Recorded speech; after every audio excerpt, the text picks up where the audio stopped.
ओडिशार अनेक स्थान रे देवदेव महादेव भिन्न भिन्न भाव अवस्थान होता। प्रत्येकटी स्थान रे तांकर महिमा देखा मिली था।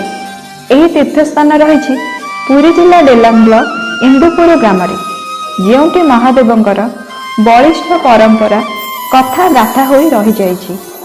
आज को प्राय अनेक वर्ष तलर पुरातन शैव मंदिर जहाँ कुमारेश्वर नाम अवस्थापन हो महादेवंकर बलिष्ठ परंपरा कथा गाथा हो रही जाइछि।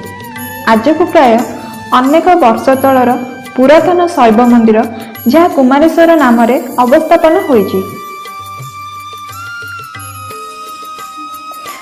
आमे आज सकाळर नित्यकर्म सारी बाबा कुमारेश्वर को दर्शन करने लगी पुरी बाहरिलु। आंबे नुआ जगन्नाथ सड़क दे गला मध्य सुकल छक आसे। से छक ठारू 6 किलोमीटर दूर रे बाबा कुमारेश्वर मंदिर। आमे अंका बंका रास्ता दे आगु चलिलु। सतरे बाबा एक झील को पुओ कर देथिले।